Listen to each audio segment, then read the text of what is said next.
next trick, I will transform myself into a very old man. The catch is that the trick takes about 60 years.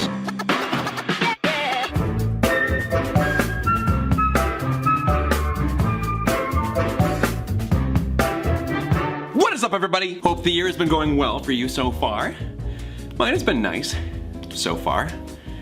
Up until I messed everything up! Why? What happened? Papa's in the house! Well, hey there, Patton. I, didn't see you rise up there. What, you ask? What happened? Well, for lack of, better words... He was a bad friend. Would you stop saying that? What? It's true. The situation was incredibly complicated. There were many factors at stake. You know you screwed him up. Always do this! Guys, settle down, please. Guess who has 10 fingers and is very confused? This guy! I'm silly like that. I'm sure that Joan was also confused when they saw that Thomas's reserved seat was empty. Just let it go, Charlie Frown! I'm sorry I called you Charlie Frown. It's just this senseless bickering never gets us anywhere. On the contrary, bickering amongst ourselves is historically how we've resolved all of Thomas's issues, provided you have me there to help sift through the nonsense. Oh, good, Logan, everyone's favorite character! Well, that's very kind of you, Patton. Aww. And to ease your apparent confusion, I will review last night's proceedings, which occurred thusly.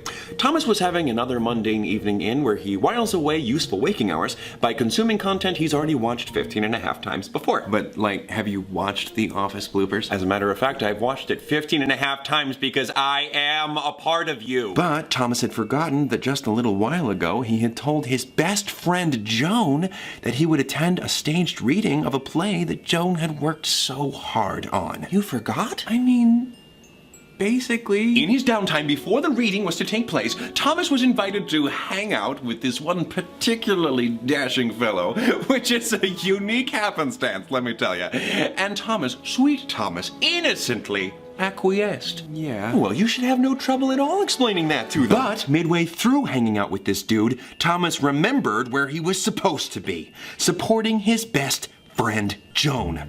We could have shown up during the intermission. As you can see, my anxiety started kicking in.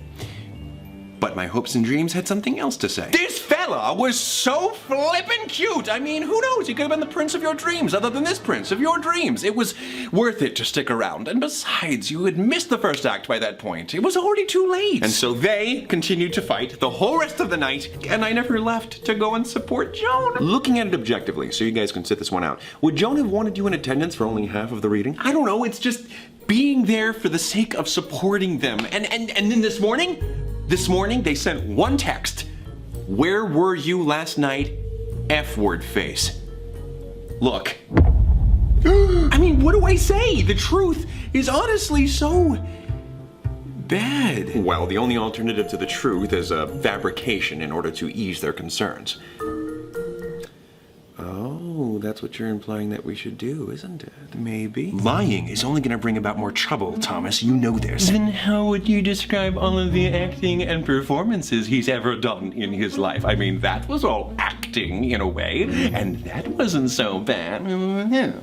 Jeez. Well, yeah, I mean, I wouldn't want to say anything too ridiculous, but, I mean, it's Joan. I just don't know how I could bring myself to lie to them. Patton, you're Thomas's morality. What do you have to say about any of this? Well, I think there are many views on honesty that we can look at to try to help us out here.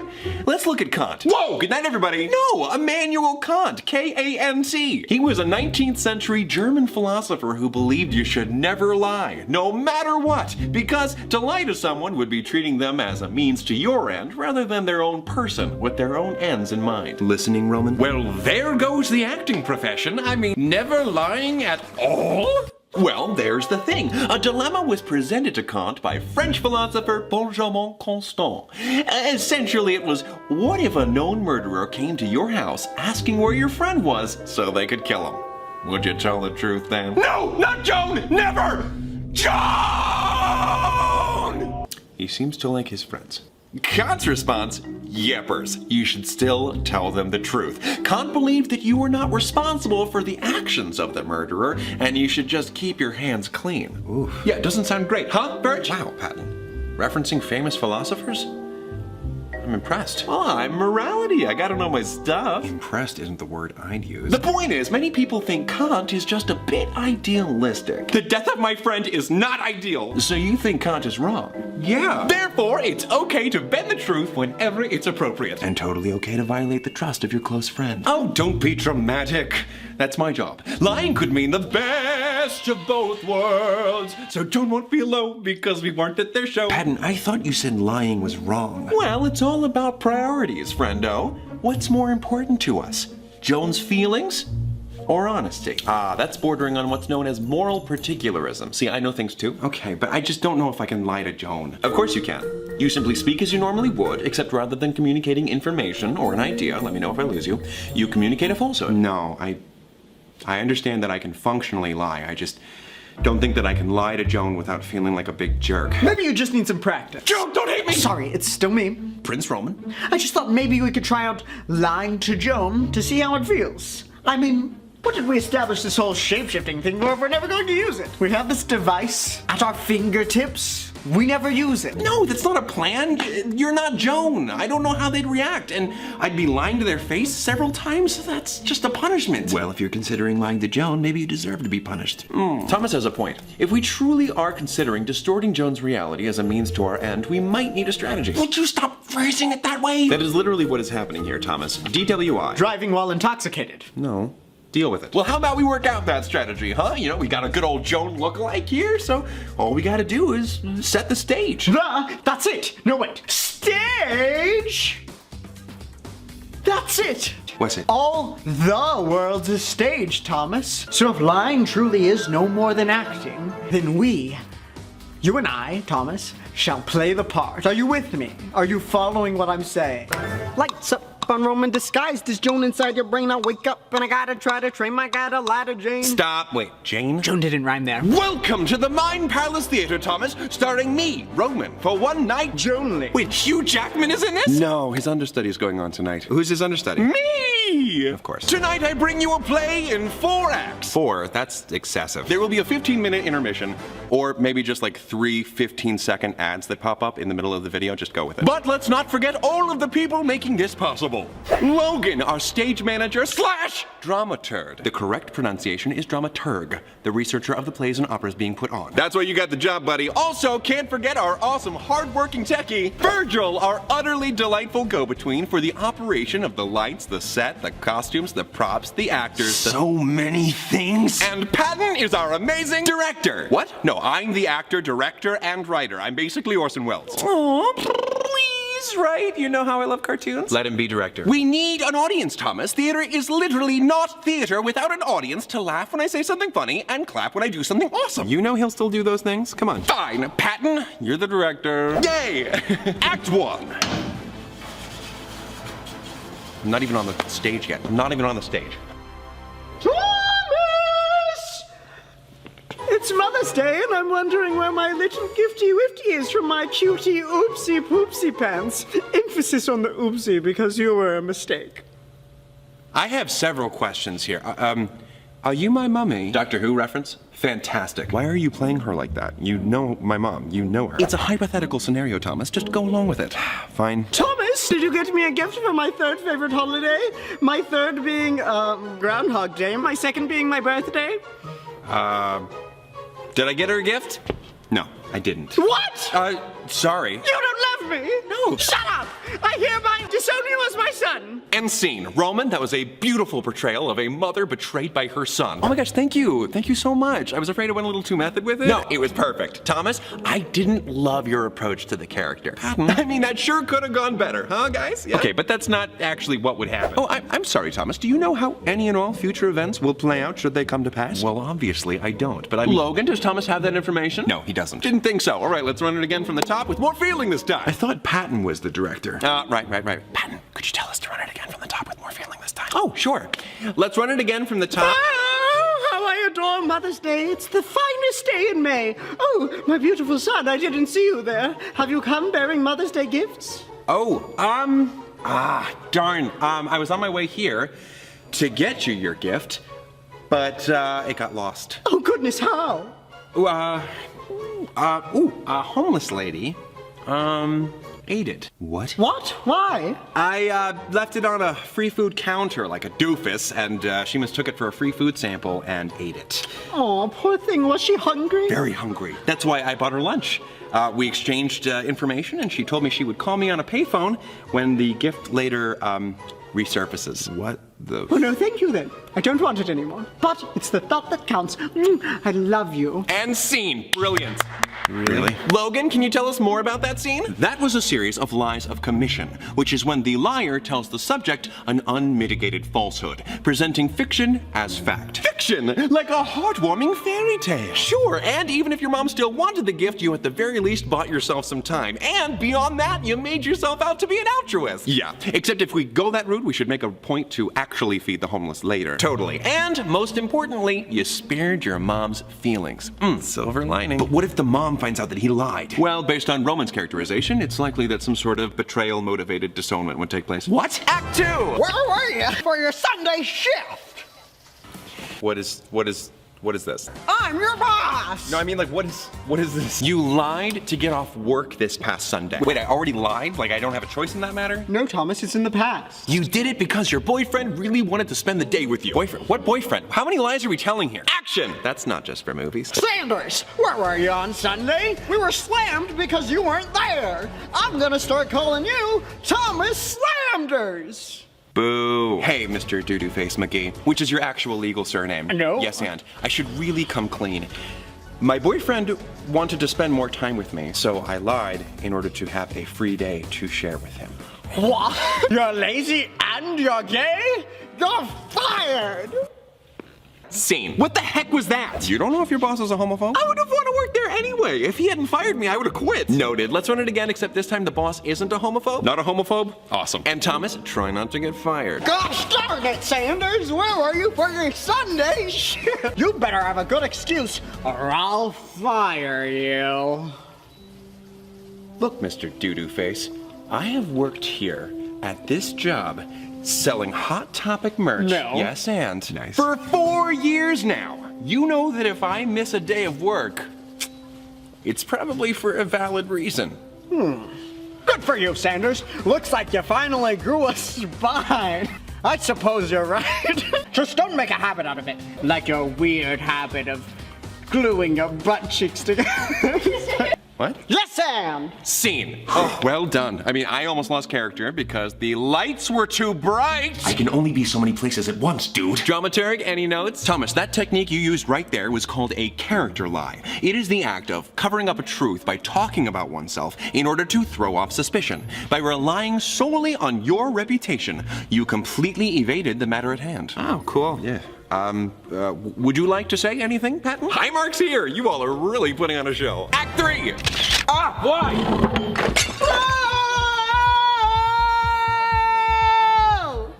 No effing way, dude! Who broke this vase? Who broke this vase? Seriously, guys. Everyone who's here at my awesome party, this huge crowd of people that's definitely here right now. That was my grandma's vase. She gave it to me before she died. She was only 19.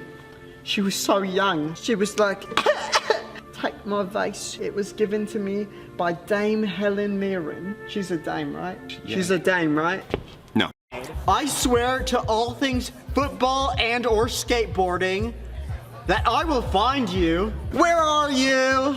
Don't make me cry these incredibly manly tears. Anyone can speak up here and be a part of the scene. Especially those of us who aren't imagined and are actually here on the stage. Like, not the people who are imagined to be here through means of suspension of disbelief. I do not understand theater. Very well, I shall continue searching for the culprit in the next room. Stephanie, you want to bake some cookies? And scene. Thomas, what was that? I was giving you acting gold, and you were giving me nothing. Was it because I didn't use the red Solo cup? I mean, I thought it was cliche, but if it took you out of the moment. Actually, that was an acceptable version of what is known as a lie of omission, withholding important information that would help to elucidate the truth. But he didn't say anything. Lies of omission are like, I'm going to say some things, I'm going to leave something out. say some things, leave something out. Well, anything may have been important information, so technically that's what he did. Ergo, valid technique. Interesting. Something wrong? I don't know. It's just, maybe some of the scene play is making me feel a little icky. I thought you were fine with all of this. I am. I'm thinking about Patton. All of this definitely has to be a little bit strenuous on him. Isn't that right, Patton? All right, guys, it all comes down to this. You've put on one heart-stopping act after another. Now, wow me in this fourth act. I know. This one should be a piece of cake. Mr. Thomas, where do babies come from? Whoa! No. We are not doing this one. What? Adults do this all the time. We are not going there. No. Yeah, everyone knows where babies come from. Messenger falcons. Well, all right. Okay, I wasn't feeling in character anyway because I don't have my sippy cup. Where is my sippy cup, Ted? It was on the prop table. Did you move it? No, I did not move it. I have been acting this whole time. When would I have had time to move it? Verge, hurry. Stall for time. What is happening back there? It was in the green room. What was it doing in there? Oh, that's right. I did move it. I'm so silly. Thank you. Mr. Thomas, where is my pet hamster? Oh, no, it's not. Oh, great. Okay, well, Ed. Oh, that's my name. Don't wear it out. That was totally Mickey Mouse. I even went. Okay, your hamster. Yes, what happened to my cute, fluffy, impossible not to love, only friend in the world who also happens to be my pet hamster, Sir Squiggles the Brave? Jeez, Squiggles, went away to, a lovely little hamster hotel. Why? Ooh, because, he didn't feel the same way about you. What? Okay, let's stop there. Thomas, let's try not to make the child cry. But this is like really sad and I'm such a sucker for like Joan's little pouty face. Try something other than a lie of commission. Wouldn't that have just been like a white lie? And go again. Look, Ed, you know me. I'm your, I don't know, brother, who he calls Mr. Thomas. Would I let anything bad happen to your hamster? So where is he? You know me. And stopping again. Okay, Thomas, I didn't believe any of that. Character lies are hard to implement in this situation. It really isn't simple, Patton. Let's try it from the top again. Will you please tell me what happened to my furry, squishy, beautiful, fragile, but dear companion, Sir Squiggles? The Brave?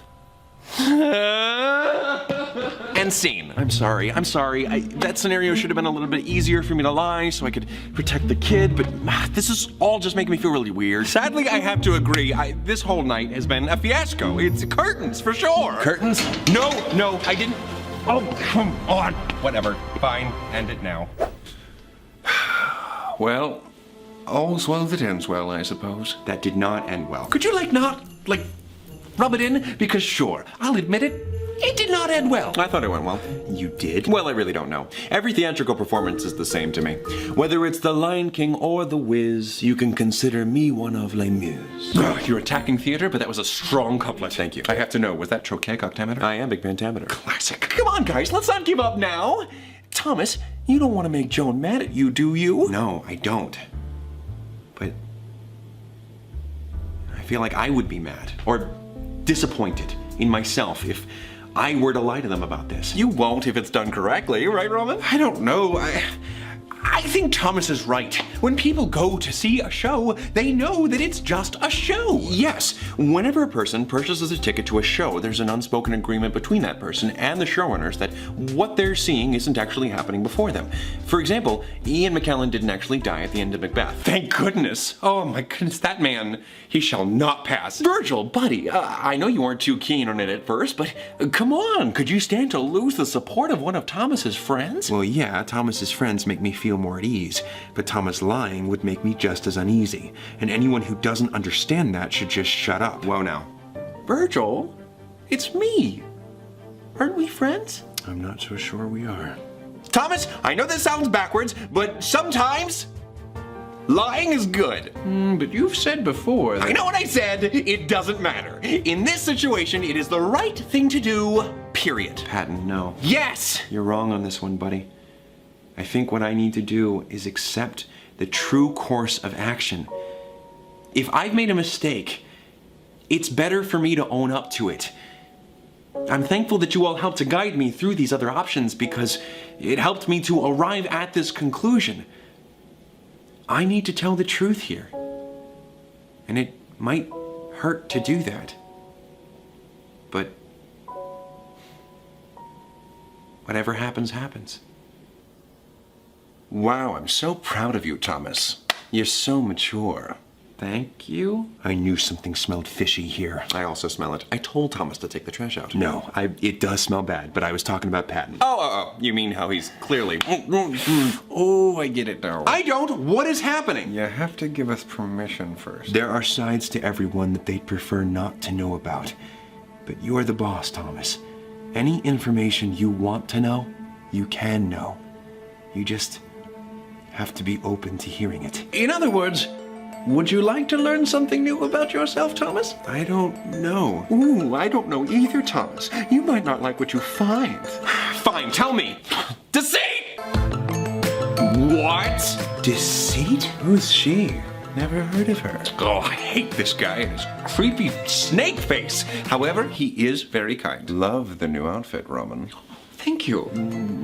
And Virgil, I adore the more intense eyeshadow. It totally doesn't make you look like a raccoon. Nice gloves. Did you just finish washing some dishes?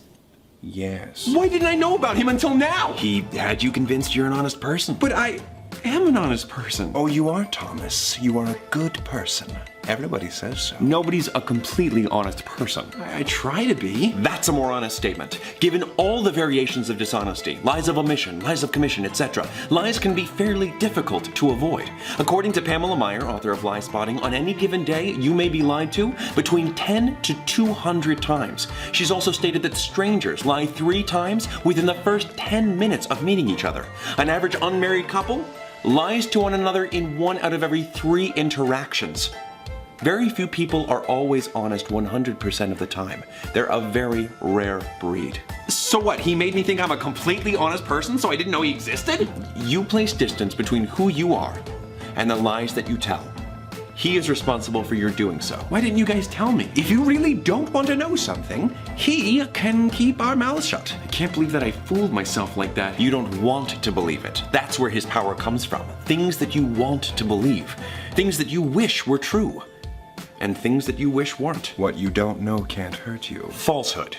Knowledge is an incomparably valuable multi-purpose tool that is instrumental in identifying and solving any problem. If you're worried about getting hurt, then seek knowledge. It is our greatest weapon and our greatest defense. Wow, Logan, that was really lovely. And speaking of seeking knowledge, Where is Patton? How dare you stand where he stood? You foolish dummy. I am and always have been Patton. What? Jeez, no. You have no morality. he's lying. Sorry to break it to you, but Stop it. Stop. oh, that hurt. Okay. I mean, it didn't hurt me at all. Ow. Hey! You're in my spot. Patton! Well, this all went according to plan. Surely it didn't. Get out of here, Jack the Fibber. I'm not mad. I'll be in the car. Bye. Patton, I'm so glad that you're back. So glad that my back is what? Finish your sentences, Thomas. Wait, how do we know this is the real Patton? Maybe this is another one of Deceit's tricks. Enough twists. Yeah, quick, how do you feel about lying? It's wrong! Exactly what Deceit would say. With some rare exceptions. Someone once posed a dilemma to Plato. What if a known murderer came to your house and... Yep, we've already been over this. Yes, and that was Kant. Whoa, good night, everybody. No. Immanuel Kant, K-A-N-T. Wow, I can't believe you're doubting me on this. I know my Play-Doh. I've been eating it since I was like 5. Eating Play-Doh. Oh goodness, are you talking about the non-toxic modeling compound? Is there any other kind? That's for playing, not eating. Mama told me to never play with my food. Definitely Patton. I'm still reeling from all of this. I'm surprised I wasn't summoned earlier. I mean, here y'all are having a big old tea party without me. Well, I thought you were here all along. Guys, Deceit told me that I was a good person. Does that mean I was lying to myself? Am I actually a bad person? You know, kiddo, I don't think you are. I think maybe in that moment you honestly believed you were a bad person, but belief doesn't always translate to reality. Thanks, guys. Also, the concepts of good and bad are arguably meaningless because we can assign any preferred characteristics to either. Not a good time, Logan. Okay, so. Oh, and you decided to tell the truth even before Deceit was unmasked like a friggin' Scooby-Doo villain. Guess that was the real Patton shining through. Shining through, but I'm not a son, I'm a dad. Maybe Deceit wasn't so bad. Kiddo, simply put, Deceit is an inner coach that acts with the one intention of self-preservation. Well, this time around, I'm gonna tune out that inner coach and set things right. But before I do, one more question. Are there any other sides that Deceit has hidden away from me? Yes, the dark sides. Well, that's not the answer that I wanted, in full honesty. I made that name up. It's pretty cool, right? Nice and foreboding, thank you. Well, best of luck with Joan, or as they say in the theater, fracture a femur. What? The actual saying is break a leg, but I improved it. I hate both of those equally. Well, Pat never strayed too far. Deceit really had me doing his bidding today. Playing into my love of theater and my love of getting what I want? Oh, I feel so used. Oh, I'll always be here, Roman, but even so, you enjoy those knights and fantastic heroes, don't you? Oh, do I? Well, what would they do? Face any and every challenge with courage and honesty. That's the spirit, sorta. You got this, kiddo. Both of you. And Roman, I need my Tupperware back. So, Thomas, despite the circumstances, it was fun acting alongside you. We should do it again sometime, with less plots of deception. Sounds like a plan, Roman. On to valiantly and honestly achieving our dreams. Meow. I hope in some way this provided a better understanding as to the different ways that we lie and how that may affect those around us. There are clearly many different perspectives on how it affects others, but when it comes to what we choose to say, or what we choose not to say, it's good to remain conscientious of our actions. Pretending that we're not flawed is irresponsible. By recognizing and working on our flaws, we're taking the best steps forward to being more true and honest with ourselves. Until next time, take it easy, guys, gals, and non-binary pals. Peace out. Hey, Joan? Hey, dude. About last night, I totally forgot. I'm so sorry. I didn't remember until midway through this outing I was at, and... Oh, yeah, it's chill. Really? But it was a one-night show you had, and... Yeah, it was just a reading. But the text sounded so serious. I literally typed out F-word face. Is that serious in your world? Is that a serious person thing? Well, I clearly misinterpreted the tone. No, but seriously, it's totally okay. I just hope you didn't do that thing that you do sometimes where you freak out and stand in the middle of your living room and talk to yourself for 20 minutes. No, I did not do that. You know what? Yes, I did. Oh, shoot. Well, I'll see you in a couple hours when you are actually thinking that you need a meal at 12 o'clock at night. I'll talk better next time.